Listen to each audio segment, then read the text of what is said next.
स्वागत है आप सभी का हमारे YouTube चैनल में।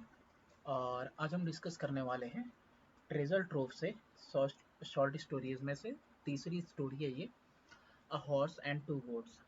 तो एक्सप्लेनेशन ऑलरेडी अपलोडेड है, तो यहाँ पे हम लोग डिस्कस करने वाले हैं वर्कबुक के सॉल्यूशंस। पहला एक्सट्रैक्ट है जो शुरुआत होती है वन ऑफ द 700 से और एंड होता है बाय माइक्रोस्कोपिक डॉट से। पहला क्वेश्चन है इस एक्सट्रैक्ट से, what is meant by microscopic dot, मतलब एकदम सूक्ष्म बिंदु जिसको कहते हैं, एकदम महीन सा, उसके लिए कह रहा है कि उसका क्या मतलब होता है। व्हाट इज सेड अबाउट कृतम इन द एक्सट्रैक्ट, और ये जो एक्सट्रैक्ट है उसमें कृतम के बारे में क्या कहा गया है। समथिंग वेरी स्मॉल, ये मतलब होता है माइक्रोस्कोपिक डॉट का, यानी कि कोई चीज यानी कि वो हद से ज्यादा छोटी हो। Kritam was probably the tiniest of the 700,000 villages in India, as it was a microscopic dot on the survey map. कृतम के बारे में क्या लिखा हुआ है एक्सट्रैक्ट में? कृतम के बारे में लिखा हुआ है कि ये शायद सबसे ही छोटा गांव होगा 700,000 गांवों में से जो हिंदुस्तान के अंदर है।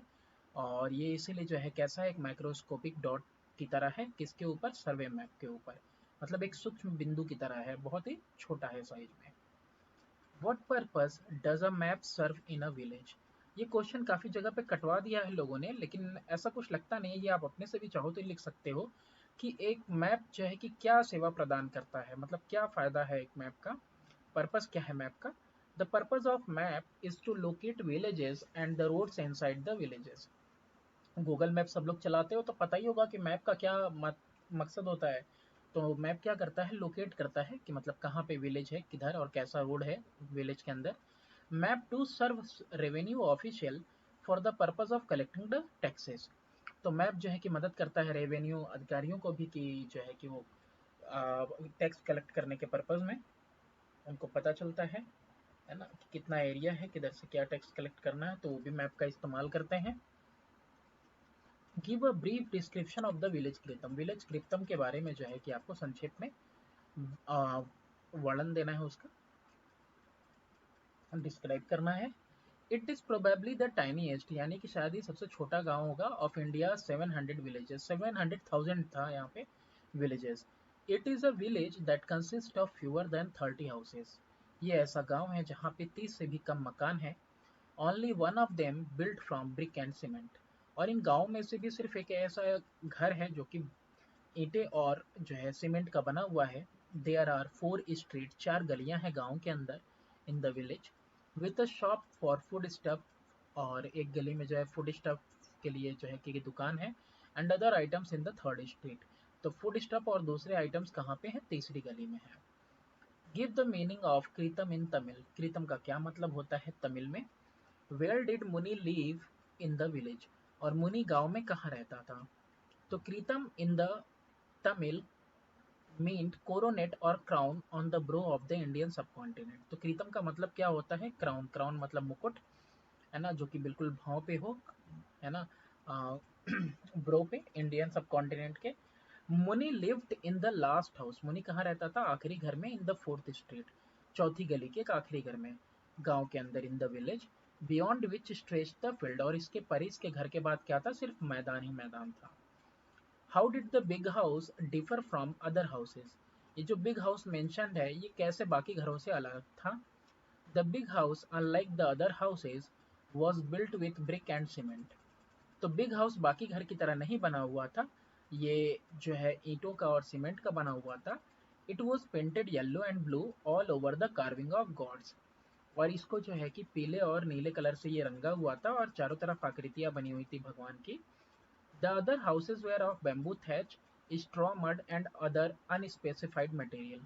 अब बाकी जो मकान थे वो झोपड़पट्टी की तरह थी, है ना, कि ये जो थैच और स्ट्रॉ वगैरह का जो है कि रूफ जैसे छाजन डाल के बनाते हैं गांव में, है ना, छप्पर वगैरह की जो छत होती है मिट्टी से बनी हुई, मड की। और दूसरी ऐसी चीजें जो कि मतलब अनस्पेसिफाइड, मतलब जानकारी नहीं बताया है कि और भी चीजों से बनी हुई घर थी। सेकेंड एक्सट्रैक्ट है, इन हिज प्रॉस्पेरस डेज से लेके फ्यूल एट सनसेट तक। हाउ डिड मुनि care for his sheep and goats. कैसे मुनि ख्याल रखता था अपने शीप और गोट्स का। Why did he carry a crook at the end of a bamboo pole. और ये क्रुक लेके क्यों चलता था बैम्बू पोल के एंड पे, यानी इसके पास एक ऐसा औजार था जैसे बड़ा सा बैम्बू था, और बैम्बू में किनारे पे एक हसुआ टाइप का लगा हुआ था, ठीक है।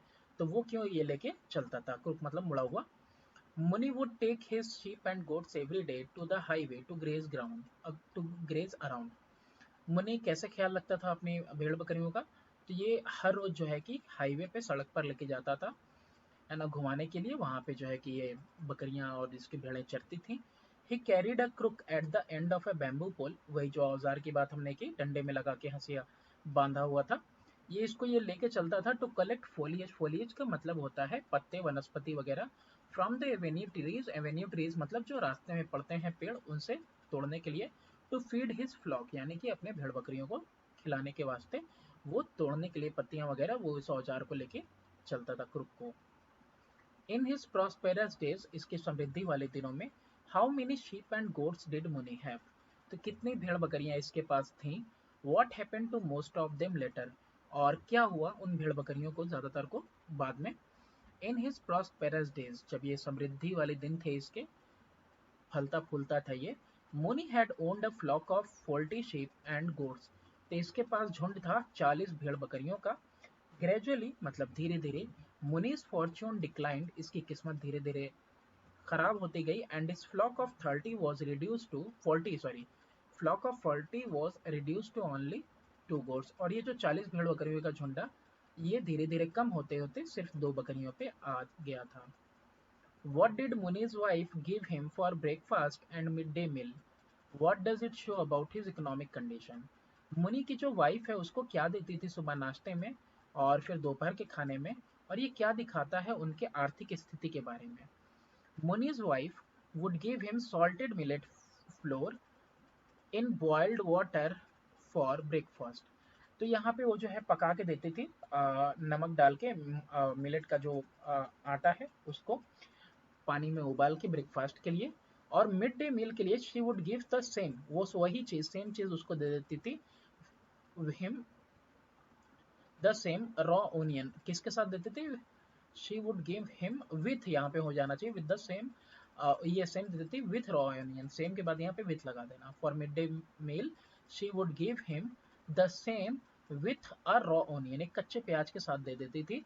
और तो कहानी में आपने देखा होगा एक्सप्लेनेशन में कि उसको बांध, वो जो है एक बिल्कुल गोल सा वो लड्डू की तरह बना भी देती थी उसको, है ना, जो दोपहर में वो देती थी उसको खाने के लिए। सेम चीज होता था, बस यहाँ पे घर पे खा लेता था, फिर जो दोपहर के लिए थी उसको लड्डू की तरह वो बांध देती थी और कच्चे प्याज के साथ वो लेके चला जाता था। This shows the poverty as they could not afford anything else, ये उनकी गरीबी दिखाता है कि वो और कोई चीज जो है कि अफोर्ड नहीं कर सकते थे, मतलब खरीद नहीं सकते थे। Why did Muni tether his goats to the trunk of the drumstick tree. Drumstick tree का मतलब होता है सहजन की, सहजन का जो पेड़ होता है। तो मुनि जो है कि अपने बकरियों को क्यों बांध देता था ट्रंक से, यानी कि उसके स्टेम से, सहजन के। What claim does he have over the tree, और क्या क्लेम था ट्री के ऊपर। This was done so that his two goats could graze only within a set radius, ठीक है, कि ये ऐसा इसलिए करता था क्योंकि बकरियां उसकी एक रेडियस में, मतलब एक एरिया में ही सिर्फ कर सकें, चल सकें सब, and not wonder of and get lost, और इधर उधर जो है कहीं भाग ना जाए, है ना, और कहीं खो ना जाए। Although no one could say precisely who own the tree, पेड़ के बारे में है, क्लेम का मतलब होता है कि दावा करना। तो क्या दावा था पेड़ के ऊपर, तो पेड़ की वही बात कर रहा है कि कोई सही तरीके से नहीं बता सकता था कि कौन मालिक है पेड़ का। द ओनली क्लेम मुनि had was that he lived in its shadow. तो बस देखो जो क्लेम है, क्लेम कैसा है कि गांव में बस ये था कि मुनि जो है कि छांव में रहता था उसके, तो ये मुनि का ही पेड़ था। गांव में अक्सर ऐसा होता है कि जो जिस पेड़ की छांव में रहता है माना जाता है कि ये उसी का पेड़ है भाई, इसी का ये, इसका ही मालिक है ना। अब जैसे मेरे घर के बगल में पेड़ होगा उसका छाया मेरे को मिलेगा, तो जाहिर सी बात है हम ही होंगे। Compare the contrast मुनीज prosperous days with his present living condition. अब यहाँ पे कंपेयर करना है, देखो कैसा दो वक्त था इसके पास, एक तो इसका समृद्धि वाला दिन था और एक अभी का कंडीशन था जिसमें कि तुम देख सकते हो कि मिलेट का वो जो है कि लड्डू बना के लेके जाता था कच्चे प्याज के साथ दोपहर में। He once lived a prosperous life and reared a flock of 40, but now he was left with the two goats.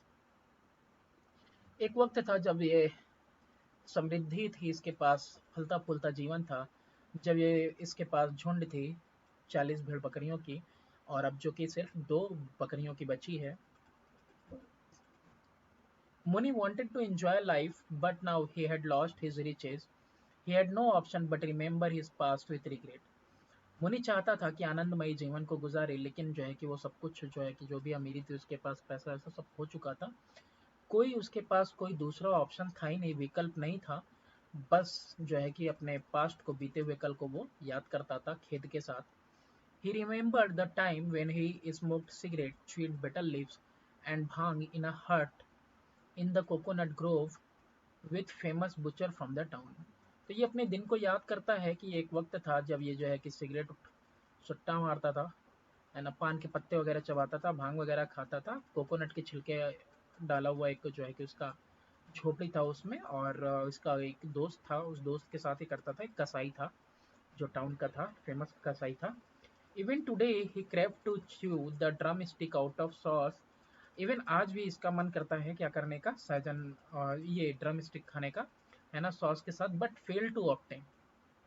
Drum stick उसी की बात हो रही है, सहजन की, सॉस के साथ, चटनी के साथ, but fail to obtain the food item, लेकिन वो जो है हार जाता है, फूड आइटम उसको नहीं मिलता है ना, to prepare it on credit from the shopkeeper, उधार नहीं मिल पाता है, विश्वास पे उसको शॉपकीपर से, दुकानदार से नहीं मिल पाता है। तो ये आज की प्रेजेंट कंडीशन है, और वो पास्ट की प्रेजेंट कंडीशन थी कि जब ये सब चीज़ें वो करता था। वाई डिड मुनि, नेक्स्ट नेक्स्ट थर्ड है, ये हो गया ना, third extract. You have only 4 teeth, ये तो उसकी बीवी कहती है कि 4 ही तो दांत है तुम्हारे, एम्प्टी टुडे। तो इस एक्सट्रैक्ट में देखते हैं, सबसे पहला क्वेश्चन है व्हाट वाज मुनि क्रेविंग फॉर। अब मुनि का जो है ना मन किस चीज़ के लिए हो रहा था, एंड वाई, क्या खाने का मन हो रहा था, है ना। He was tired of eating drum stick leaves alone. तो वो जो है कि ऐसे ही सादा ड्रम स्टिक यानी सजन खाते खाते जो है उग गया था। He wanted to relish, relish मतलब स्वाद चखना, them with sauce for a change. तो वो चाहता था कि उनको चखे किसके साथ, चटनी के साथ, एक बदलाव के लिए, चेंज के लिए। Why did his wife agree to supply him,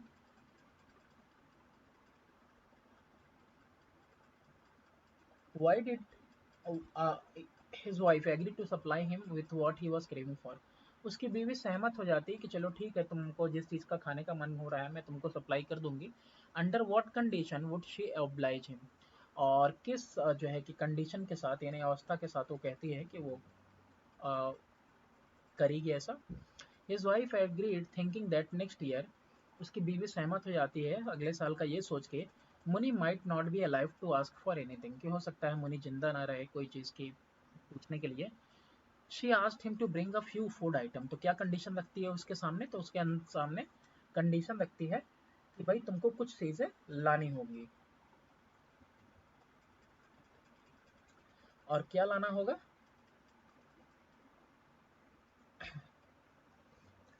और तुमको लाना होगा few food items including a measure of rice और मिलेट।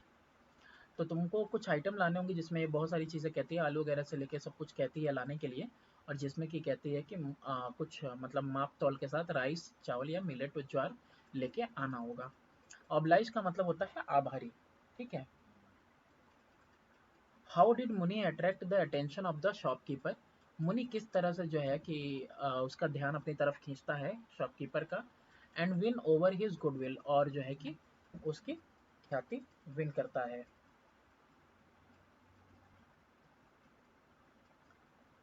सद्भावना बोलते हैं गुडविल को।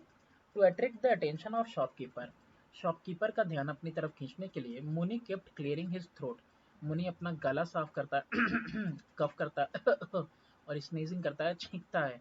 मुनि responded appropriately at the shop man's joke. अब ये जो मुनि है ना, वो क्या करता है, वो उचित तौर पे, प्रॉपर मैनर में जो है ये जो शॉपमैन है, दुकानदार है, उसके जोक पे जो है कि रिस्पॉन्ड करता है, प्रतिक्रिया देता है। This help him win the shopman over.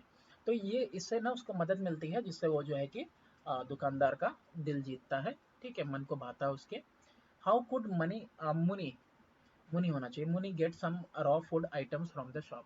तो मुनि को कैसे रॉ कुछ फूड आइटम्स मिलते हैं दुकान से, तो यही काम करता है। ये काम तो उस दिन किया था। मतलब नॉर्मली क्या करता है, मुनि would go and sit outside the shop. मुनि जाता है और दुकान के बाहर बैठ जाता है। He would make polite sound bye cleaning his throat. तो वो जो है कि पोलाइट जो है कि नम्र आवाज़ें निकालता है अपना गला साफ करते हुए, खांसते हुए और छींकते हुए, until he caught the attention of shopman, जब तक कि वो ध्यान न खींच ले किसका, दुकानदार का। ही वुड ह्यूमर द शॉपमैन, वो जो है ह्यूमर करता है शॉपमैन को, बाई अप्रोप्रिएटली रिस्पॉन्डिंग, है ना, अचंभित होता है ना, अचंभित करता है शॉपमैन को। और कैसे अप्रोप्रिएटली मतलब सही तरीके से एक अच्छे मैनर में रिस्पॉन्ड करता है, प्रतिक्रिया करता है टू हिज जोक्स, उसके जो जोक्स हैं उसके प्रति। And then request the food items he needed, और उसके बाद जो है ऐसा करने के बाद वो रिक्वेस्ट करता है उससे कि भाई हमको क्या चाहिए, फूड आइटम्स वगैरह जो उसको चाहिए वो कहता था। तो उसको इस तरह से वो चीज़ें मिल जाती थी एक दो बार। How can you conclude from the extract that Muni is the is from the poor economic background? तो कैसे आप कह सकते हो कि एक्सट्रैक्ट से कि मुनि जो है एक गरीब आर्थिक जो है कि बैकग्राउंड से था। Compare it with Muni's financial condition as defined earlier in the story. तो कंपेयर करना है मुनि का फाइनेंशियल कंडीशन, वित्तीय अवस्था। Money's poor economic condition is exposed by sentence our story is empty today। अब देखो कैसे कंक्लूड करते हैं हम इस एक्सट्रैक्ट से कि वो आर्थिक जो है कि रूप से काफ़ी गरीब था। ऐसा इसलिए क्योंकि जो है यहाँ पे आपको एक शब्द मिलता है एक्सपोज करता हुआ, एक सेंटेंस मिलता है, our story is empty today. उसकी बीवी ये बात कहती है कि हमारा जो स्टोर है वो बिल्कुल खाली है। Muni used to have a flock of 40 sheep and goats. उसके पास एक समय में झुंड था 40 भेड़ बकरियों का। बट ग्रेजुअली एंड अननोटिसेबली, ना धीरे धीरे और जो है कि पता भी नहीं चला, इस फॉर्च्यून डिक्लाइंड, उसकी किस्मत धीरे धीरे खराब होती गई। And he is only left, और इसके पास अब बचा हुआ है with 2 goats and does not have anything to eat at home, और कुछ भी बचा हुआ नहीं है उसको खाने के लिए। एक्सट्रैक्ट 4 है, the shop man said if, और उसके बाद rob by them. Explain what has happened earlier because of which the shopkeeper is reluctant to give on credit। Reluctant का मतलब होता है कि उसकी इच्छा नहीं थी कोई चीज़ विश्वास पे देने की, उधार पे देने की। तो ऐसा क्या हुआ था पहले जिसकी वजह से दुकानदार कुछ भी देना नहीं चाहता था विश्वास पे यानी उधार पे। Muni had been in the habit of coming to the shop. Muni को आदत थी कि वो दुकान पे आता था, ह्यूमरिंग द शॉपमैन, और सद्भावना से जो है कि शॉपमैन के साथ रिएक्ट करता था, रिस्पॉन्ड करता था उसके जोक्स पे अप्रोप्रिएटली, अच्छे तरीके से। And requesting for 1 or 2 items of food, और 1 या 2 आइटम उससे खाने के लिए मांग लेता था। With the promise of repaying later, और वादा करता था कि बाद में वो दे देगा पैसे। दिस टाइम इस बार the shopman was not in good mood, वो अच्छे मूड में था नहीं दुकानदार। So he lost his temper, तो वो जो है कि अपना आपा खो बैठा। At Muni for daring to ask for credit, तो मुनि पर वो गुस्सा हो गया कि कैसे जरूरत हुई तुम्हें जो है उधार मांगने की। नेक्स्ट है आपका फाइनली फ्रॉम वेयर डिड मुनि से that he would get money. तो आखिरकार जो है कि मुनि क्या कहता है कि कहाँ से उसको पैसे मिलेंगे। मुनि said that his daughter would be sending him money soon for his 50th birthday. तो मुनि यहाँ पे कह रहा है कि उसकी बेटी जो है उसको पैसे भेजेगी उसके 50वें जन्मदिन पर। अकॉर्डिंग टू मुनि हाउ ओल्ड वॉज ही, मुनि के हिसाब से वो खुद कितना बूढ़ा था। How did he calculate his age, और कैसे वो अपना जो है उम्र काउंट करता है, कैलकुलेट करता है, कैसे गिनती करता है अपनी उम्र की।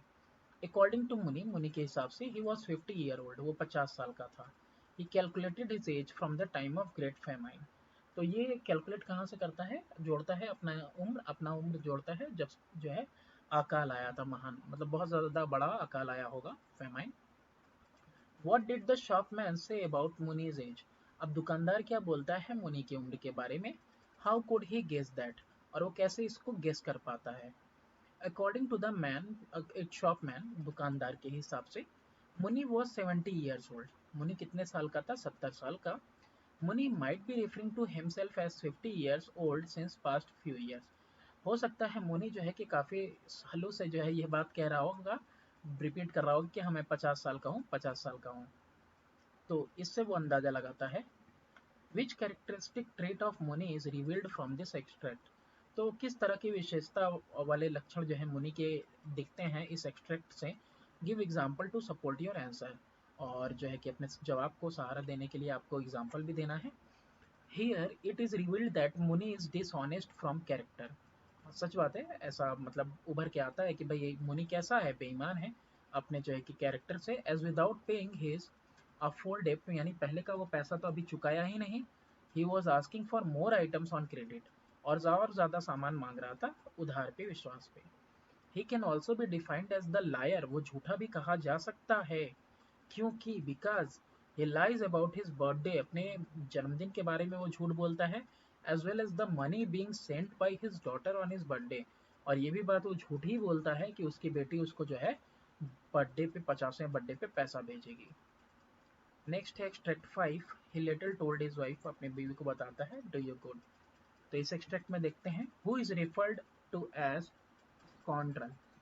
तो ये जो स्कॉन्ड्रल है ये किसको रेफर किया गया है, ठीक है।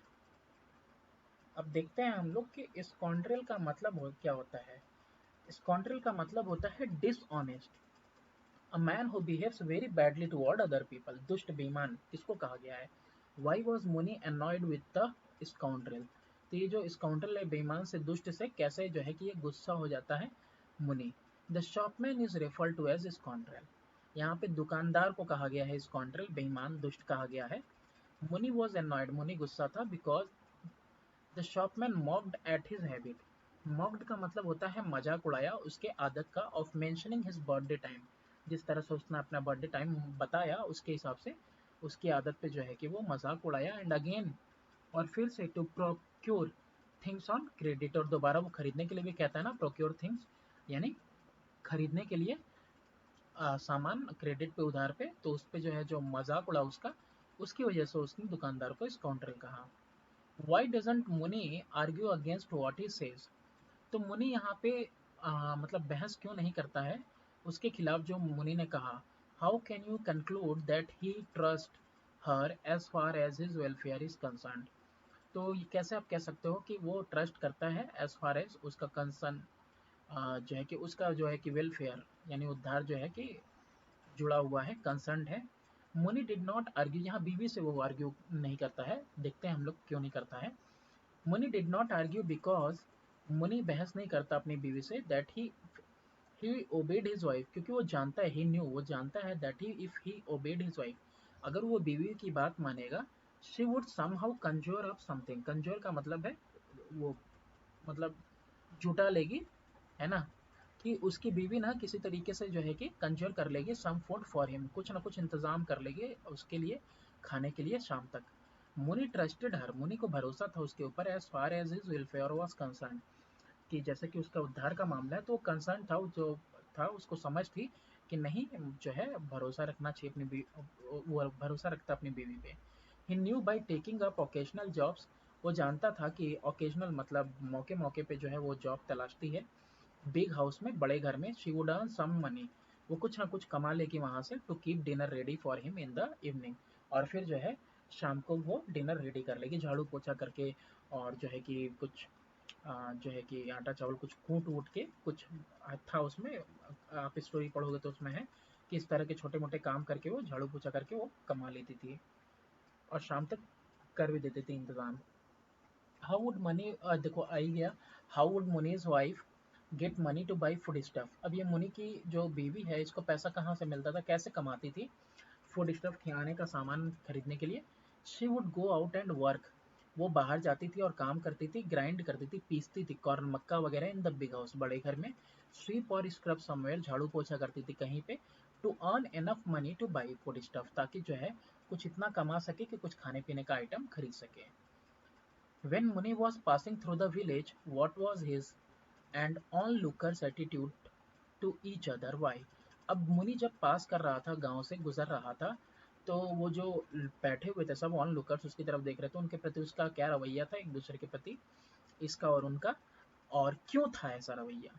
जब वो गुजरा तो सब उसके दोस्त ही थे, वो देख रहे थे इसको, तो इसका रवैया उनके प्रति, उनका रवैया इसके प्रति क्या था, क्यों था, When मुनि was passing through the village, जब मुनि पास कर रहा था गांव से, he avoided, वो बच रहा था, है ना, looking at anyone, किसी की तरफ नजर नहीं देख रहा था नजर से, even ignored the call of his friend, तो ये उसके दोस्त ही थे जो उसको बुला रहे थे, लेकिन ये क्या करता है, इग्नोर कर देता है, नजरअंदाज कर देता है अपने दोस्तों के बुलावे को। Why did Muni's wife refuse to give him any food? मुनि की जो बीवी होती है क्यों इनकार कर देती है उसको कोई भी खाना पीना देने से? What does it reveal about Muni's wife? और ये क्या दिखाता है मुनि की बीवी के बारे में? Muni's wife refuses to give him any food because she had nothing in her store. क्योंकि यहाँ पे ना मुनि की बीवी के पास कुछ था नहीं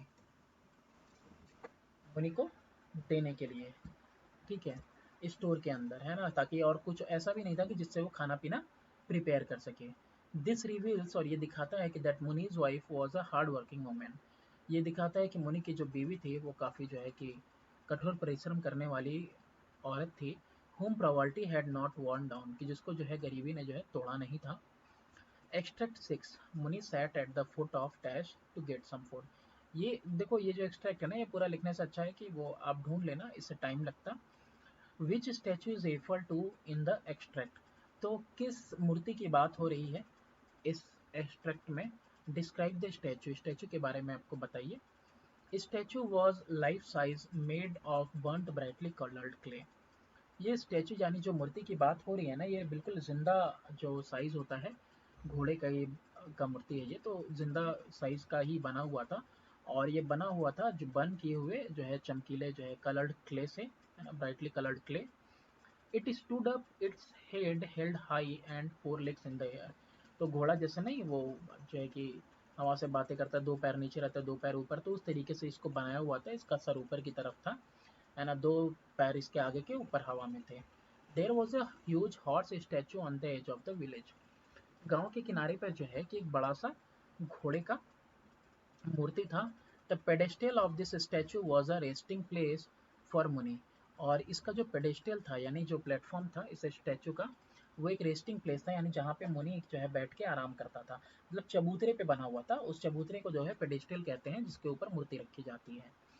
सिटिंग ऑन दिस पेडेस्टल, इस पेडेस्टल पे बैठ के, for major part of the day, sitting on pedestal for the major part of the day, यानी दिन के बड़े हिस्से कोई गुजारता है इसी पे बैठ के, मुनि कुड इंजॉय, मुनि आनंद लेता है, the full view of the highway, highway जो सड़क पूरी दिखती है उसका, and see the lorries and buses pass through, है ना, ट्रक वगैरह जो है बस वगैरह पास करती है ना, through to the hills, hills नहीं होगा यहाँ पे, हिल्स पहाड़ियों से गुजरती है, लिखने वाले ने मिस्टेक किया है।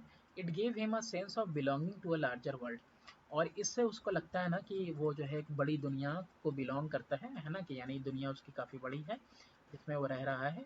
The horse was nearly life size, देखो ये घड़ी वो सॉरी घोड़े के लिए बोला गया था life size, and it was moulded out of clay, और इसको बनाया गया था, मोल्ड किया गया था क्ले से, चीनी मिट्टी। There was a figure of a warrior beside the horse, और हॉर्स के बिसाइड में क्या था, बगल में पीछे एक वैरियर खड़ा था, यानी कि लड़ाकू जिसको बोलते हैं। This horse statue plays a significant part in the story, और ये जो है ना, ये जो हॉर्स स्टैचू है यानी घोड़े की जो मूर्ति है, ये बहुत ही अहम भूमिका निभाता है इस कहानी के अंदर। एंड इट इज अनविटिंगली यानी बे इरादतन सोल्ड अवे, भेजा जाता है टू एन इंग्लिश मैन, एक अंग्रेज को, who doesn't understand the Tamil language spoken by मुनि, जिसको कि तमिल लैंग्वेज बिल्कुल भी समझ में नहीं आता है, जिस तमिल लैंग्वेज को मुनि बोलता है। How did the statue of the warrior look, statue किस तरह से दिखता था वैरियर का, वैरियर मतलब लड़ाके का, जो लड़ाका था। How did the image makers depict him as a man of strength, और किस तरह से जो इमेज बनाने वाले उसको जो है दर्शाते हैं, डिपिक्ट करते हैं, चित्रित करते हैं कि वो एक मैन है स्ट्रेंथ का, ताकत का। The warrior beside the statue is depicted as man of strength through his description as warrior, क्योंकि उसको दिखाया जाता है कि वो किस तरह का एक लड़ाका है। स्काइथ लाइक मुस्टैच, यानी कि कह सकते हो आप दराती की तरह उसकी मूछें थीं, स्काइथ लाइक, स्काइथ बोलते हैं दराती को, इसकी तरह मूछें थीं। बल्जिंग आइज का मतलब उभरी हुई आंखें थीं। एक्वेलिन नोज का मतलब होता है मुड़ी हुई नाक थी। तो इससे वो लोग दिखाते हैं। और देखो यहाँ पे सेकंड का भी आंसर इसी में है कि इस तरह का वो दिखता था। Why didn't Muni, the villagers or the vandals notice the splendor of the statue of the horse? Splendor का मतलब होता है वैभव भव्यता। तो गांव वाले या कोई आने जाने वाला कोई जो है कभी जो है नोटिस क्यों नहीं करता इसके वैभवता को, जो स्टैचू की वैभव है, जो भव्यता है घोड़े के स्टैचू की। Nobody from the village notice its existence.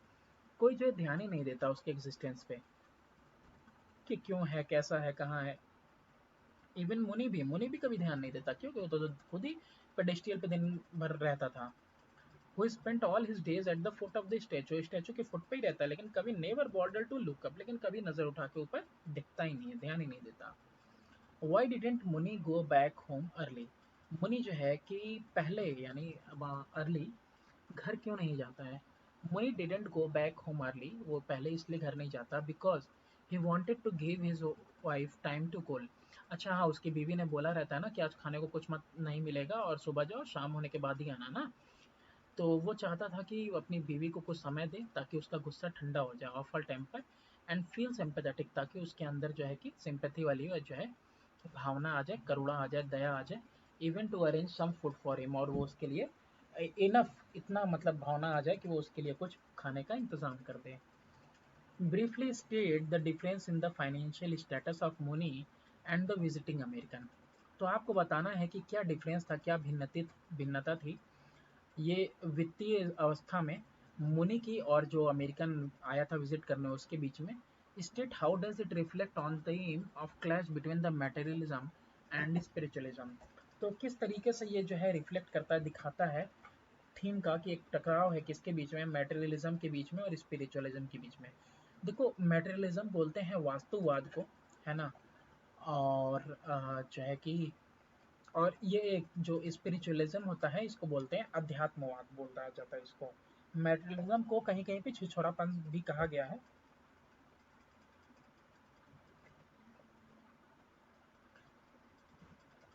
देखेंगे, पढ़ेंगे, समझ में आएगा तो किस तरह से एक क्लैश है। Muni was an old man residing in the Kritam village. Muni जो है कि एक बूढ़ा व्यक्ति था जो क्रितम विलेज में रहता था। He once lived a prosperous life and reared a flock of 40, but now he was lived with the two goats. Muni जो है कि एक बूढ़ा बूढ़ा आदमी था जो कि केतम गांव में रहता था। तो एक समय था कि समृद्धि भरी जीवन थी और वो 40 भेड़ बकरियों का इसके पास झुंड था, लेकिन अब सिर्फ 2 बकरियां बची थी। मुनि वॉन्टेड टू एंजॉय लाइफ, मुनि चाहता था जिंदगी को अच्छे से गुजारना आनंदमयी तरीके से। But now he had lost his ages, जो भी जो उसके पास अमीरी थी वो खत्म हो चुकी थी। ही हैड नो ऑप्शन, कोई विकल्प नहीं था, but to remember his past with regret, कि बस अपने बीते हुए दिनों को खेद के साथ याद करें। ही was a man who lived more in the past, एक ऐसा व्यक्ति था जो ज़्यादा जिया था अपने पास्ट में देन इन प्रेजेंट, जितना प्रेजेंट में जी रहा है उससे ज़्यादा। The red faced man represent a typically wealthy American. जो लाल चेहरे वाला आदमी है वो एक अमीर अमेरिकन है। ही इज़ पोलाइट एंड कर्शियस, ये जो है कि काफ़ी पोलाइट का मतलब भी होता है शांत टाइप का, और कर्शियस का मतलब भी होता है विनम्र है। As he offered Muni a cigarette, क्योंकि ये मुनि को ऑफर करता है सिगरेट। एंड दो ही डिड नॉट अंडरस्टैंड मुनि, और ये समझता भी नहीं है मुनि को कि मुनि जो बोल रहा है, क्योंकि तमिल तो आती नहीं है इसको। He listen to him attentively, वे इसको बहुत जो है अटेंटिवली बहुत अच्छे तरीके से सुनता है। ही वॉज अ टिपिकल, ध्यान लगा के attentively, he was a typical American tourist who wish to take back home the statue as a souvenir. Souvenir का मतलब यहाँ पे जो होता है यादगार, है ना, एक यादगार तरीके से वो चाहता है कि इस स्टैचू को वो लेके चला जाए। टिपिकल का मतलब होता है ऐसे ही प्ररूपी था, टिपिकल अमेरिकन ऐसे ही था वो, जो कि चाहता है कि स्टैचू को बस एक यादगार याद के तौर पे लेके यहाँ से जाए। तो ये है ये एक तो इसका है बैकग्राउंड मुनि का, और वहीं देखो एक दूसरा बैकग्राउंड किसका है, अमेरिकन का। Extract 7, today while he observe the yellow, यहाँ से लेके अनदर कार कम्स, फिर दूसरी आती है।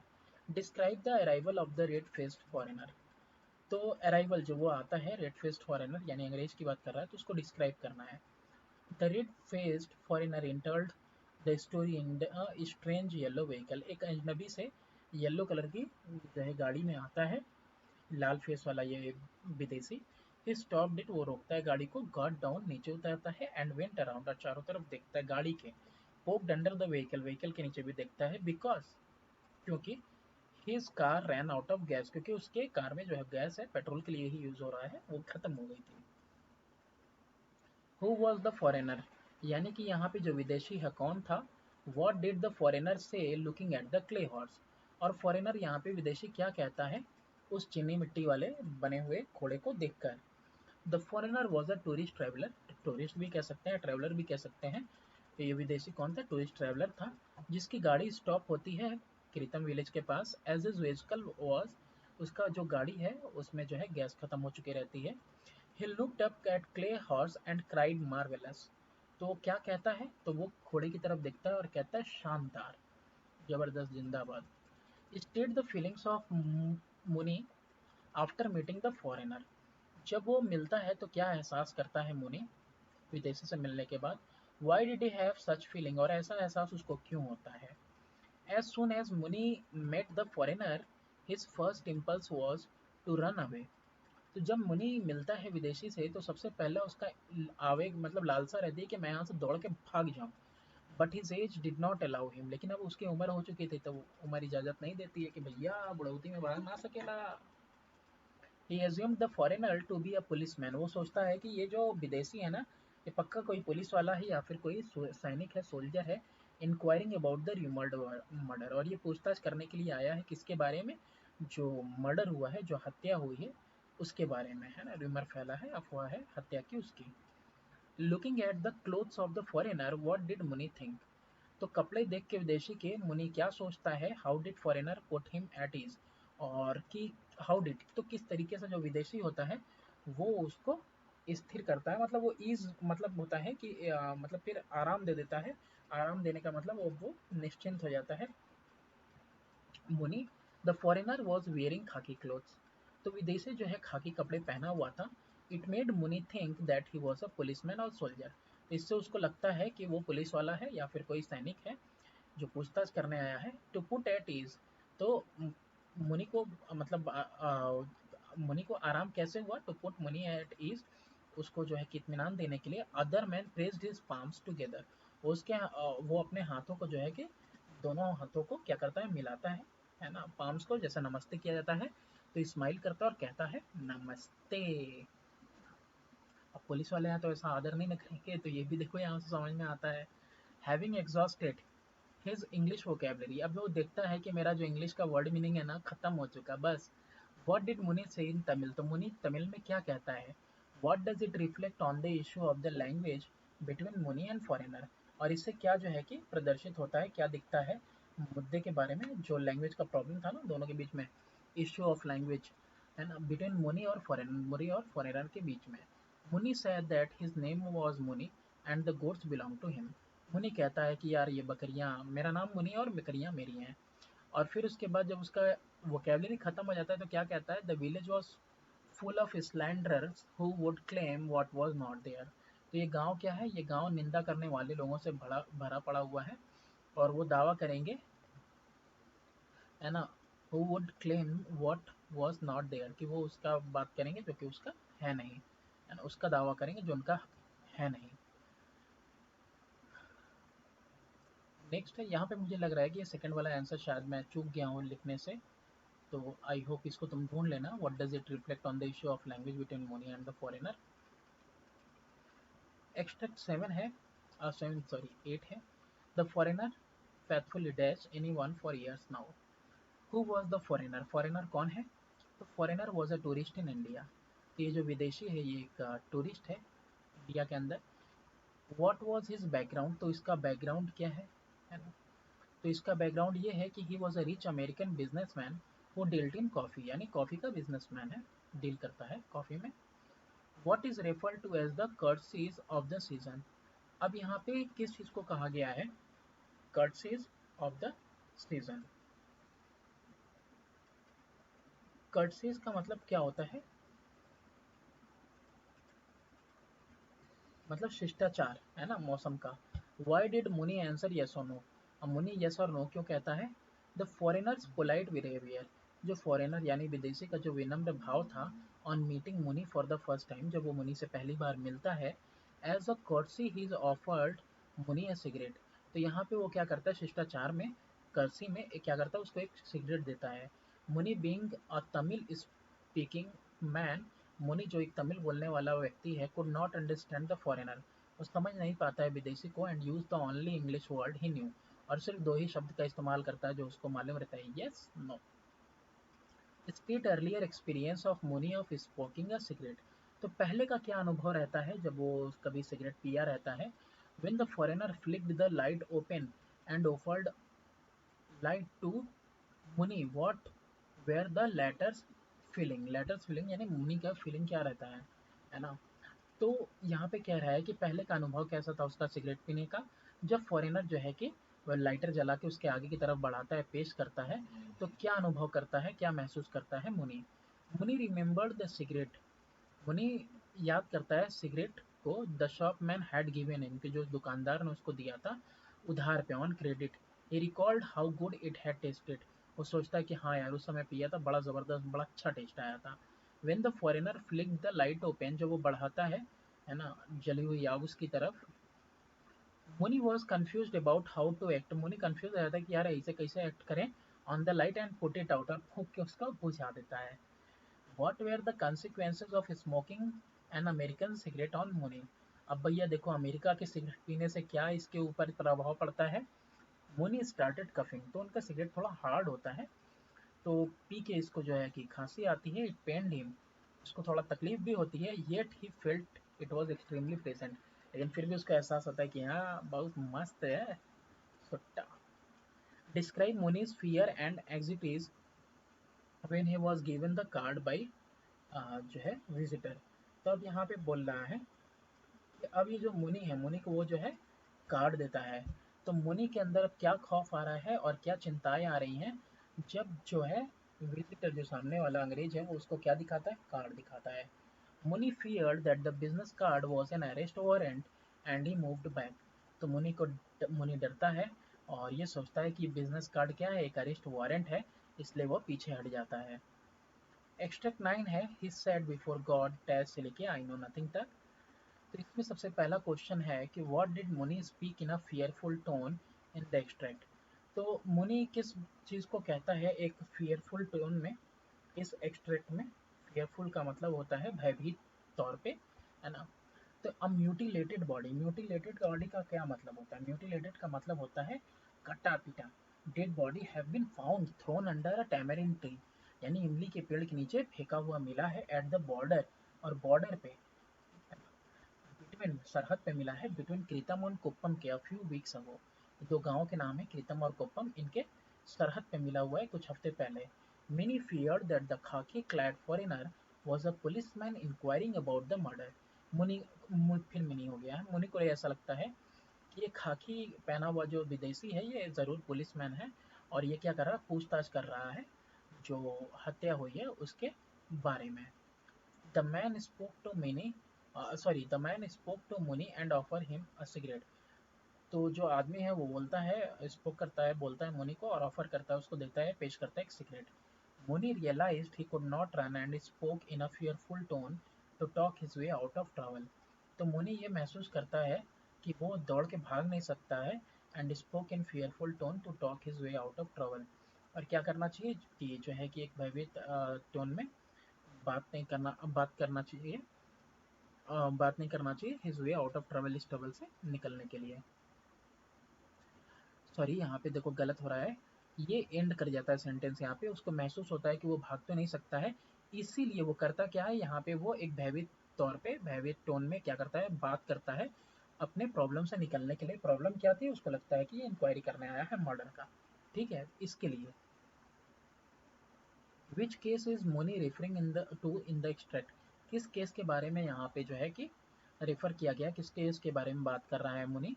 वाई डिड ही से that he did not know anything about the case and only God knew about it. और ऐसा वो क्यों कह रहा है कि जिस की जो केस है उसके बारे में वो कुछ नहीं जानता है, सिर्फ भगवान जानते हैं। विच कैरेक्टरिस्टिक ट्रेट ऑफ मुनि is revealed from his talk, और कौन सी विशेषताओं वाला लक्षण जो है कि विशेषता दिख रही है, विशेषता के लक्षण दिख रहे हैं मुनि के, इस बात से। मुनि is referring about the murder case happened. मुनि किसके बारे में बात कर रहा है? मर्डर केस के बारे में, जो हत्या हुई है इमली के पेड़ के नीचे, जो म्यूटिलेटेड बॉडी मिली थी, कटी पटी। A dead body was found on the border of कृतम एंड कुप्पम। कृतम और कुप्पम गांव की सरहद पे एक डेड बॉडी मिली थी। He thought America was policeman and came for inquiry. उसको लगता है कि अमेरिकन एक जो है कि पुलिस वाला है और यहाँ पे पूछताछ के लिए आया है। सो ही टोल्ड, तो इसीलिए वो बोल देता है कि only God knows the truth, कि भगवान को सच्चाई पता है। We can tell he is a religious man. और यहाँ से कौन सा कैरेक्टर विशेषता रिवील होती है? भगवान का नाम ले रहा है, मतलब कि वो कैसा है? एक धार्मिक इंसान है। एक्सप्लेन वाई मुनि spoke of a murder with the foreigner. अब यहाँ पे तुमको एक्सप्लेन करना है कि मुनि क्यों बताता है मर्डर के बारे में विदेशी को। What does it reveal about Muni's behaviour. इससे क्या पता चलता है कि कैसा बिहेवियर है मुनि का।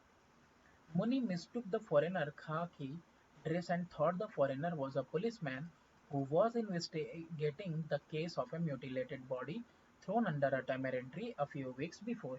मुनि जो है कि जो फॉरेनर है खाकी कपड़ों को उसके देख के वो गलत समझ बैठता है। वो समझ बैठता है कि ये जो विदेशी है ये कोई पुलिस वाला है जो जांच पड़ताल करने के लिए आया है उस केस के बारे में, जो कि हत्या हुई है और हत्या में एक कटी पिटी बॉडी पाई गई है इमली के पेड़ के नीचे, कृतम और कुप्पम दोनों गांवों की सरहद पे। इनिशियल मुनि spoke in a fearful tone. शुरुआत में तो वो भयभीत तरीके से बोलता है।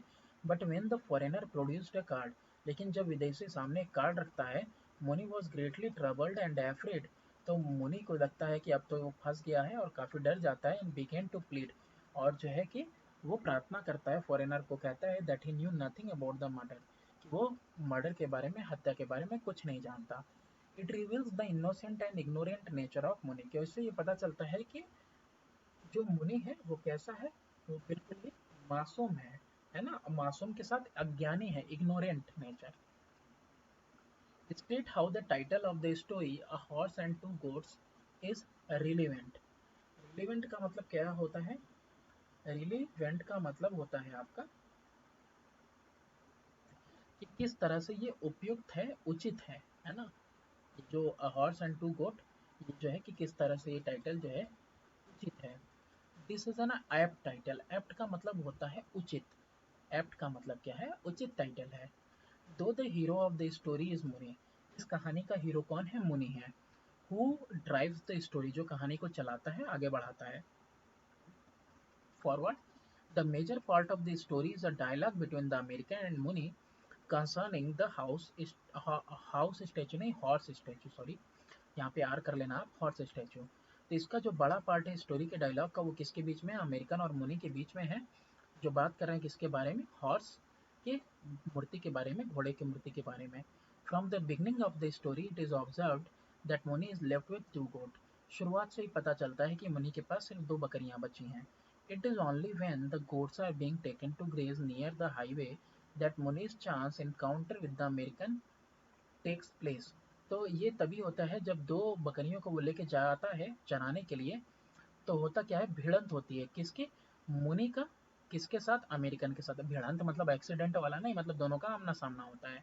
मुनि who is sitting on the pedestal, जो कि चबूतरे पे बैठा हुआ है मूर्ति के, स्टैचू के, is assume to be its owner by American.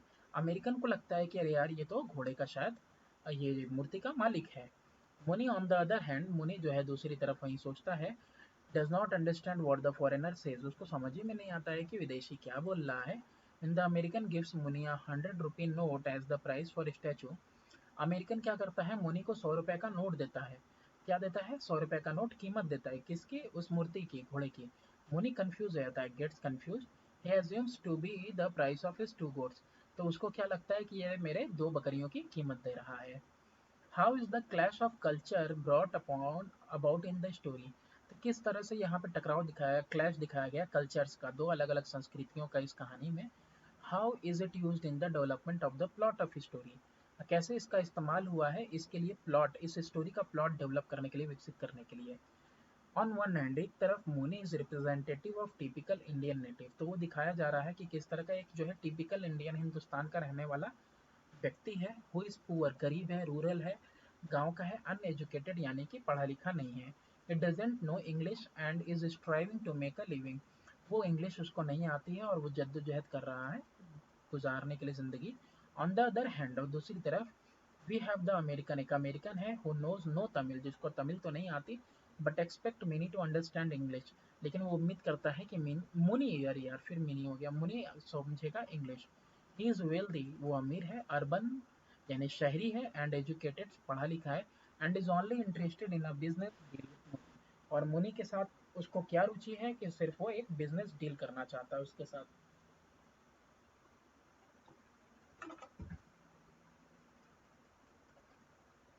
10th extract काफ़ी लंबा है ये। I never went to school dash officers know it. What was the foreigner just said about Tamil and Muni's sales talk. तो जो विदेशी है वो क्या कहता है तमिल और मुनि के जो वो सेल यानी कि बेचने का जो बात चल रहा है उसके बारे में। Foreigner said that Tamil to him sounds wonderful. विदेशी कहता है कि जो तमिल है ना वो काफ़ी जो है कि उसको अच्छा मतलब आश्चर्यजनक आवाज़ लगती है तमिल जो बोल रहा है।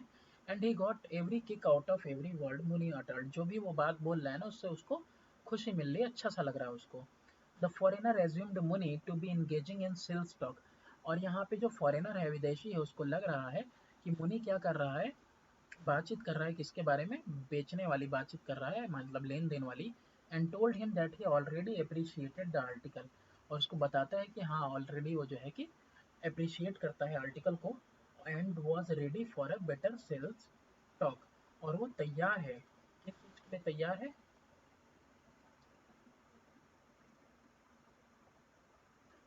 अप्रिशिएट का मतलब होता है प्रशंसा करना, है ना, आर्टिकल की प्रशंसा कर रहा है, already appreciated, and was ready for a better sales talk, और इस बेहतर जो है खरीद बिक्री के बात के लिए जो है तैयार है कि वार्तालाप किया जाए खरीदने के लिए। व्हाट इज पोंगल, अब यहाँ पे पोंगल क्या है, व्हाट डज मुनि do you on Pongal in his village, और मुनि क्या करता था पोंगल में अपने गांव में।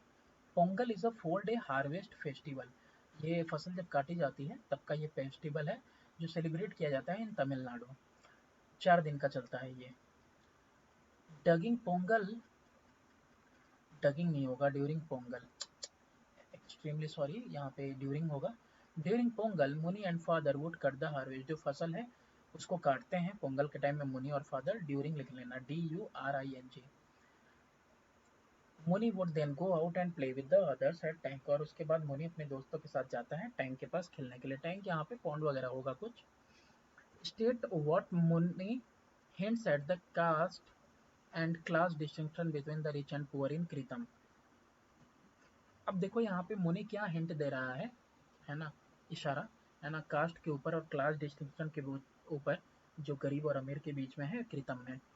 Muni had no formal education, यहाँ पे औपचारिक उसको कोई भी एजुकेशन नहीं मिला रहता है, शिक्षा नहीं मिली रहती है।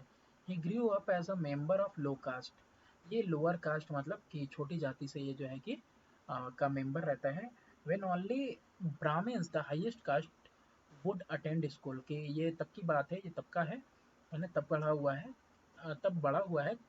उस समय क्या होता था कि सिर्फ ब्राह्मण जो अपर कास्ट के हैं उन्हीं को इजाज़त थी कि वही स्कूल जा सकते हैं। He has not travelled beyond his village, वो अपने गांव से बाहर कभी नहीं गया। And he likes to watch truck and buses, और वो ट्रक और बस को देखना अच्छा लगता था उसको। बाई ऑन हाईवे, है ना, जो हाईवे से गुजरती थी गाड़ियाँ उनको ये देखता था a few miles away, so that he can have a sense of belonging to a larger world, आज उसको देख के उसको यह महसूस होता था कि मैं एक बड़ी दुनिया का हिस्सा हूँ।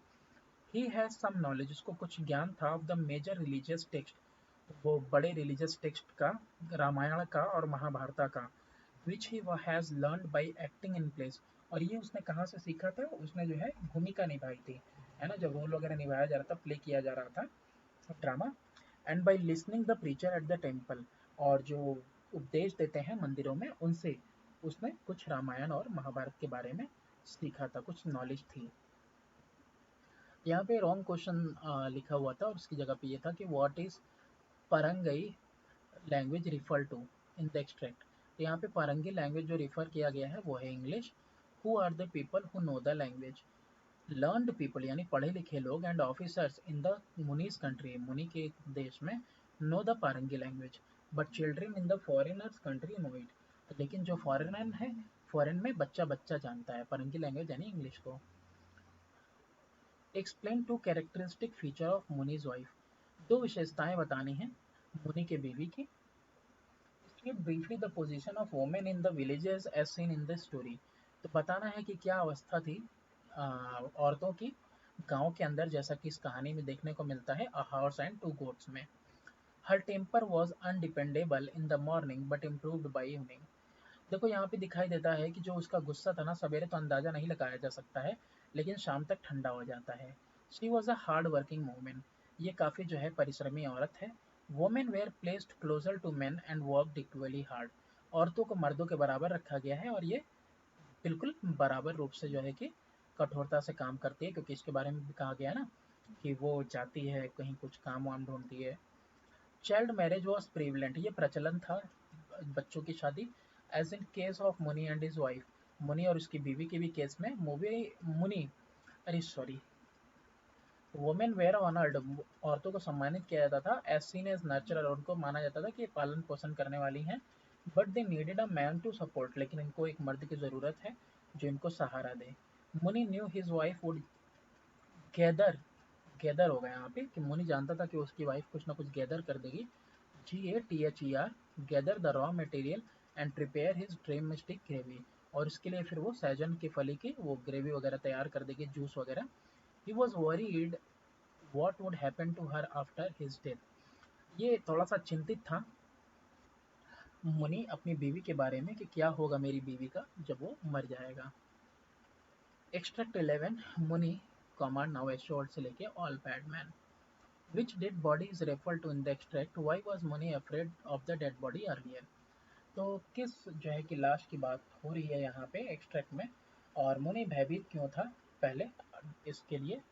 मुनि मिस्टूक द फॉरेनर्स खाकी dress and thought the foreigner was a policeman, मुनि ने उसके कपड़ों से खाकी कपड़ों से विदेशी को समझ लिया था कि विदेशी एक पुलिस वाला है।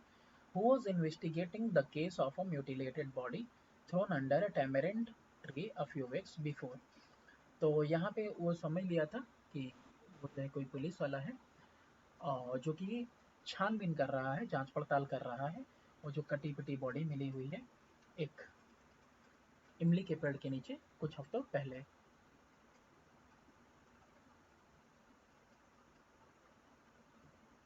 व्हाट इज कलयुग, कलयुग क्या है, what is said to happen in Kalyug, और कलयुग में क्या कहा गया है कि होगा। Kalyug is the last of the 4 stages the world goes through as a part of cycle of ages, अब देखो कई सारे युग चल रहे हैं, कई सारे साइकिल वो एजेस चल रहे हैं, तो इसमें 4 युग चलेगा, तो 4 युग में जो है कि कलयुग जो है सबसे आखिरी है। एट द एंड ऑफ कलयुग, जब कलयुग खत्म होगा, this world and all other world will be destroyed, ये दुनिया और सब बाकी सारी दुनियाएं खत्म हो जाएंगी। एंड द रीडीमर, रिडीमर का मतलब होता है पाप से मुक्त कराने वाला, विल कम, वो आएगा in the shape of a horse, घोड़े के भेस में आएगा, कॉल्ड कल्कि, कल्कि का अवतार, and save all good people while Evin once will perish, और सारे अच्छे लोगों को बचा लेगा और जितने भी बुरे लोग हैं सब के सब मारे जाएंगे। How does the language barrier in the conversation between American and Muni provide humor? Humour का मतलब है यहाँ पे हास्य से, है ना। तो किस तरह से ये जो लैंग्वेज बैरियर था, लैंग्वेज बैरियर का मतलब है कि एक दीवार थी इन दोनों के बीच में, भाषाओं के बीच में, क्योंकि इसको तमिल आती थी उसको अमेरिकन, तो ये जो बातचीत है ये कैसा जो है कि एक हास्य है, यानी हंसने वाली बात है, कैसे हंसी मजाक है ये। Their different languages do not let them understand each other. इनका जो अलग अलग भाषा है इन दोनों को एक दूसरे को समझने नहीं देता। They converse though in reality they are both speaking on entirely unrelated subject. दोनों दरअसल बात तो कर रहे हैं, सामने ही बात कर रहे हैं, वास्तव में बात कर रहे हैं, लेकिन दोनों बिल्कुल अलग अलग विषय बिंदु पर बात कर रहे हैं। The foreigner is concerned about the price of statue, विदेशी को जो है सिर्फ कीमत की पड़ी हुई है घोड़े की, जो घोड़े की मूर्ति है। Muni when through gesture realize that he is being asked for statue, Muni को जब लगता है कि इशारों से कि उसको पूछा जा रहा है मूर्ति के बारे में, rambles on about its religious value, तो वो उसके जो है कि धार्मिक वैल्यू को बताता है, यानी वही कल की का अवतार आएगा। And how it has stood for generation, और कैसे कई सालों से यहाँ खड़ा है। The foreigner owing to the language barrier, और जो विदेशी है उसको लैंग्वेज वेरियन था, यानी कि वो भाषा नहीं समझ पाया। एज्यूम्स मुनि एज अ सेल्समैन, वो सोचता है कि मुनि एक सेल्समैन है। And offers him 100 rupee note in exchange for statue, और मूर्ति के बदले में उसको 100 रुपए का नोट दे देता है कि भाई लो 100 रुपया हमको मूर्ति दे दो। सिंस मुनि कुड नॉट अंडरस्टैंड इंग्लिश, मुनि को इंग्लिश नहीं आती है, ही एज्यूम्स, उसको लगता है the money offered is the exchange price for his goods, तो उसको लगता है कि जो पैसा हमको दे रहा है ये किसके लिए दे रहा है, हमारी बकरियों के लिए दे रहा है।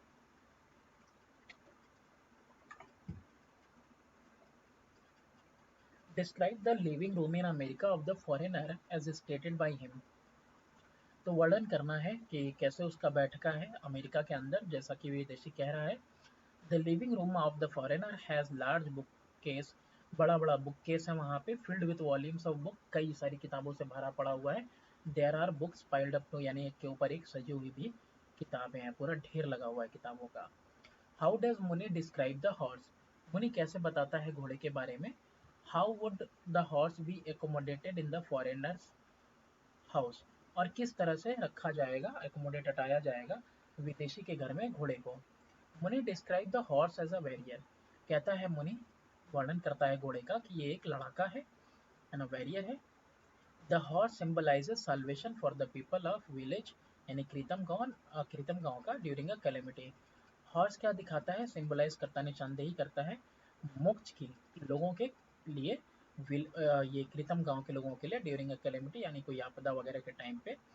द फॉरेनर एश्योर करता है मुनि को that he would keep the statue, कि वो मूर्ति को विद अटमोस्ट केयर, बहुत ही ज़्यादा ख्याल से रखेगा, in is living room in the house in the USA, अपने घर में यूएसए में। नेक्स्ट है extract 12, I am not a millionaire but a modest businessman, कोई मिलियनर नहीं हो लेकिन एक मॉडेस्ट मतलब मामूली बिजनेसमैन हूँ, मेरा व्यापार कॉफ़ी है। तो ये तो बस इतना ही था, इसलिए मैंने लिख दिया। वो स्पीक्स दिस वर्ड्स, तो ये शब्द कौन कह रहा है। In what context does he speak them, और किस संदर्भ में ये इन बातों को कहा। द फॉरेनर, इसने ये बात कही। मुनि was reflecting on the end of the world, तो मुनि बात कर रहा था किसके बारे में, दुनिया का खत्म होने के बारे में। एंड आज the foreigner if he had any idea when कलयुग वुड एंड, तो क्या उसको कोई आइडिया है कि ये कलयुग कब खत्म होने वाला है ना। तो इसके संदर्भ में ये बात कौन कहा, ये बात कहा अंग्रेज ने, जब मुनि ने ये बात कही तो। व्हाट डज मुनि say about the coffee hotel in the locality, मुनि क्या कहता है कॉफी के होटल के बारे में कि हमारे जो लोकेलिटी है इस जगह पे। Why does it say about the coffee hotel, तो वो कॉफी होटल के बारे में जिक्र ही क्यों करता है। तो यहाँ पे उसके जुबान से सुनता है ना वो। लोकेलिटी का मतलब होता है इलाका, है ना, तो इलाके में। Muni had heard from passer by that there were coffee hotels, Muni ने जो है कि आसपास से गुजरते हुए लोगों के मुंह से सुना था कपी होटल, सही कॉफी होटल के बारे में। Opened at the Friday market, जो जुमा के यानी फ्राइडे के जो है बाजार में खुलता है। इन द नेक्स्ट टाउन, अगले जो है कि टाउन में, गांव में या जिले में। अलोंग द हाईवे, जो हाईवे से लगा पड़ा हुआ है। Muni only recognise the word coffee, तो अंग्रेज के मुंह से सुनता है ना ये वाला word coffee, my trade is coffee, तो कॉफी सुन के वो ये कहता है in the foreigner conversation he thought that the foreigner wanted to drink coffee, तो कॉफी सुन के उसको लगता है कि फॉरेनर क्या मांग रहा है, कॉफी मांग रहा है। What has Muni said about the end of the world, मुनि दुनिया के अंत के बारे में क्या कहता है।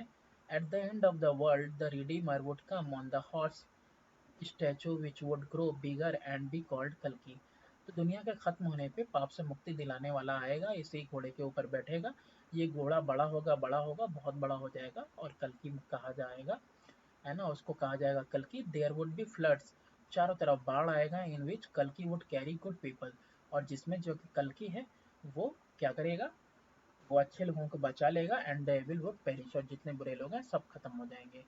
Explain what kind of businessman was the foreigner, बताना है यहाँ पे कि जो बिजनेसमैन है, व्यापारी है, वो किस तरह का विदेशी है, किस तरह का बिजनेसमैन है विदेशी।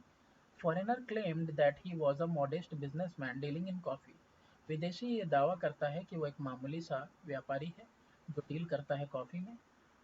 However he bragged about having the best home, bragged का मतलब क्या होता है यहाँ पे, होता है शेखी भगाना, वो शेखी भगाता है कि हमारे पास सबसे बेहतरीन घर है। He was a shrewd businessman, shrewd मतलब चालाक, बिजनेसमैन है। He realize he had brag too much about his house. उसको लगता है कि उसने बहुत शेखी बका रहा है अपने घर के बारे में। He took out 100 rupee note and started bargaining over the price of statue. वो 100 रुपये का एक नोट निकालता है और फिर जो है बार्गेनिंग करने लगता है दाम पे, यानी कि दाम में जो है कि ऊपर नीचे करने के लिए बात करने लगता है। How does the foreigner plan to transport the horse to America. तो किस तरह से वो प्लान करता है कि मैं इस घोड़े को अमेरिका लेके जाएगा। What does he intend to do with in America. तो क्या उसका इरादा होता है अमेरिका में घोड़े के साथ करने का।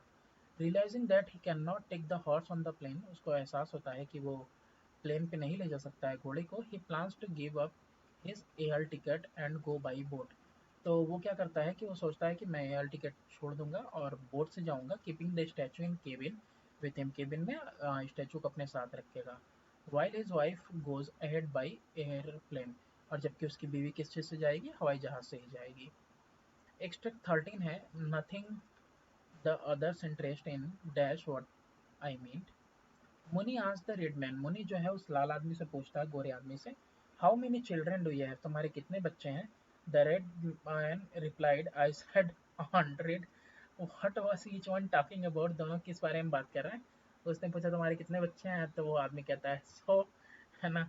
तो एक दोनों एक दूसरे के साथ किस बारे में बात कर रहे हैं। Explain the humour in this conversation. हास्य क्या है, हंसने की बात क्या है इस कन्वर्सेशन में। मुनि was asking the red man about his children if any. मुनि पूछता है कि यार कोई तुम्हारा बच्चा अच्छा है कि नहीं। The red man did not understand मुनि। अब ये विदेशी आदमी कुछ समझता तो है नहीं मुनि की बात को, तमिल। ही assume that Muni was the owner of statute. उसको लगता है कि मुनि जो है मालिक है हम इस घोड़े का।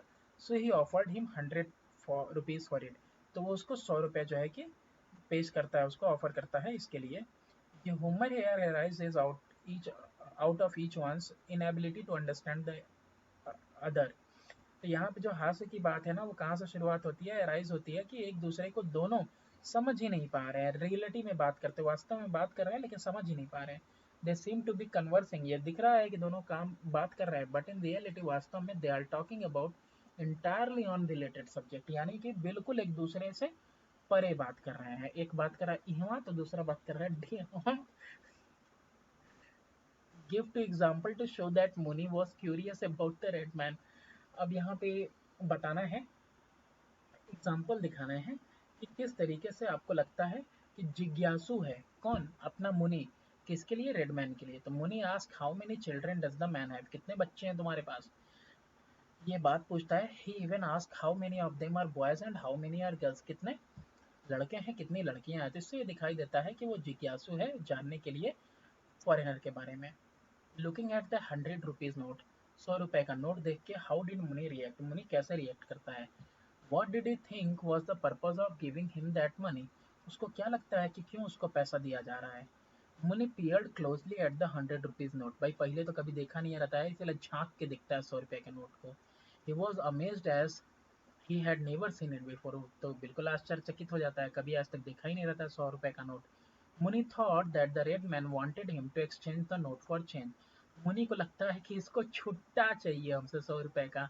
मुनि लाफ्ड एट दिस आइडिया। अरे जाहिर सी बात है हंसेगा कि भिखमंगे से आ गया मांगने, वो भी क्या मांग रहा है, छुट्टा मांग रहा है, वो भी छोटा मोटा नोट का नहीं, 100 का। 5 रुपए तो उसकी उधारी ही रहती है ना दुकान पे। हाउ डिड मुनि डिस्क्राइब द विलेज हेडमैन। किस तरह से जो है वो वर्णन करता है गांव के मुखिया का, हेडमैन का। The village headman was a money lender. वो पैसा वैसा देता है, जिसको महाजन वगैरह भी शायद कहते हैं। वो डिस्गाइज्ड, वो अपने आप को धोखे में रखता है, himself in a rags just to mislead the people. है ना, अपने आप को जो है कि बुरी हालत में रखता है ताकि लोगों को जो है कि धोखा दे सके, है ना, मतलब लोग उसको कुछ और समझे। अकॉर्डिंग टू मुनि, मुनि के हिसाब से इन रियलिटी वास्तव में the headman had so much money, इतना सारा पैसा है, that he could even change a lakh of rupees in gold sovereign. वो क्या कर सकता है कि वो जो है लाखों रुपयों का चेंज दे सकता है सोने में, सोने के बदले। Why did the red man show some interest in Muni's goat. जो जो विदेशी है वो क्यों थोड़ा बहुत जो है रुचि दिखाता है मुनि के बकरियों में। Brightly describe the intention of मुनि फॉर रियरिंग द गोट्स। यहाँ पे दिखाना बताना है, वर्णित करना है कि क्या इंटेंशन रहता है, मतलब क्या इरादा रहता है मुनि का, वो क्यों जो है बकरियों बकरियों को जो है रियर कर रहा है, पाल पोस रहा है। Why couldn't his plan B carried out, उसका प्लान क्यों कैरी आउट नहीं होता है। The foreigner showed interest in Muni's goat merely out of curiosity, बस ये जो फॉरेनर रहता है ना, वो अपना रुचि क्यों दिखाता है, बस कर्सी की वजह से दिखाता है, विनम्रता की वजह से दिखाता है अपना रुचि बकरियों में। Muni had reared the goat in hope of selling them some day, तो मुनि काहे भाई बकरी पाल रहा है कि किसी दिन बेचेंगे उसको, एंड विथ प्रॉफिट, और उस फायदे के साथ ओपनिंग है small shop on that very spot, और उसी जगह पे जहाँ वो चरा रहा है वहीं पे जो है मतलब वही सड़क के किनारे क्या करेगा, एक दुकान खोलेगा छोटी सी। लास्ट एक्सट्रैक्ट है, मुनि hurried homeward with dot dot his motor car. What food did Moni normally take? क्या खाना मुनि नॉर्मली खाता है? Explain why he is expecting miracle food at his occasion, at this occasion। तो यहाँ पे जो है कि क्या खाना जो है नॉर्मली वो खाता है आमतौर पे, और क्या वो जो है जादुई खाना वो चाह रहा है इस ओकेजन पे।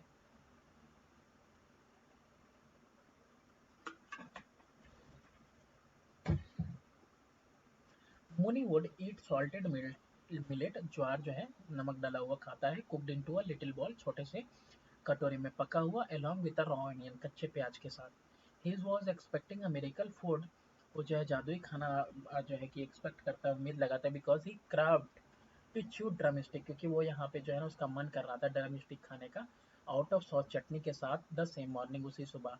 He knew that if he obeyed his wife, वो चाहता है कि अगर अपने बीवी का कहा मानेगा, she would somehow conjure food for him by evening, तो किसी न किसी तरह वो इंतजाम कर देगी खाने पीने का शाम तक। How did Muni's wife react when she saw the cash, अब मुनि की बीवी किस तरीके से प्रतिक्रिया देती है जब वो देखती है कैश, 100 रुपया।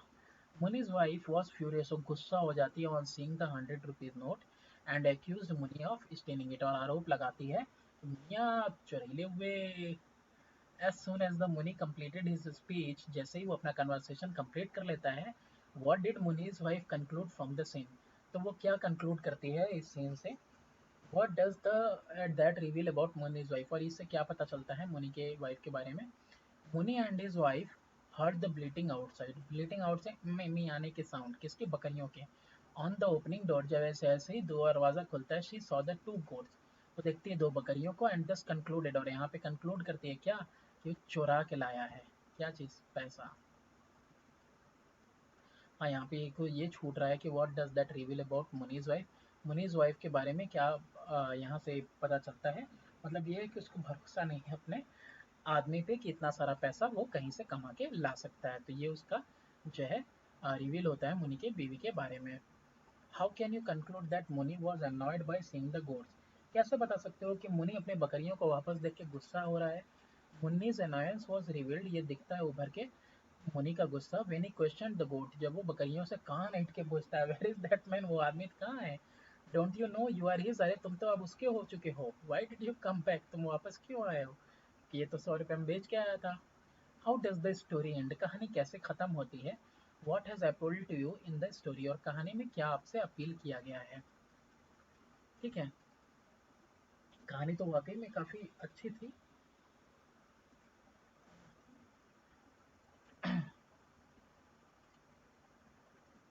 अपील का मतलब होता है प्रार्थना करना भी, कि कहानी क्या कहती है हमसे। The story ends with a misunderstanding, ये कहानी जो है ना पूरी तरह से एक मिसअंडरस्टैंडिंग है, यानी कि कुछ ना पूरी तरह से समझ में नहीं आता है, एक मिस अंडरस्टैंडिंग के साथ जो है, गलत समझ के साथ खत्म होती है। और वो गलत समझ किसके बीच में, मुनि और उसकी वाइफ के बीच में।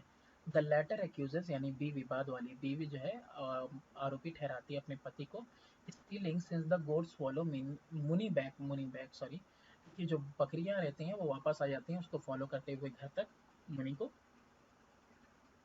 Are K Narayan is using ironic humour in his stories, R K Narayan ये लेखक है जिनको जाना जाता है कि ये काफ़ी जो है कि ये क्या कहते हैं, व्यंग टाइप का हास्य इस्तेमाल करते हैं कहानियों में। It is no way insulting but he is enjoyable, ये जो है किसी तरीके से इंसल्ट करने वाली चीज़ नहीं है, लेकिन बस ये क्या है, एक इंजॉयबल, ये इंसल्ट करती हुई बात नहीं थी, जो कहानी थी किसी का इंसल्ट नहीं करी, बल्कि क्या है, इंजॉयबल है, मस्ती भरी कहानी है ना, हास्य भरी। It let's the reader laugh at the character and there situation gently.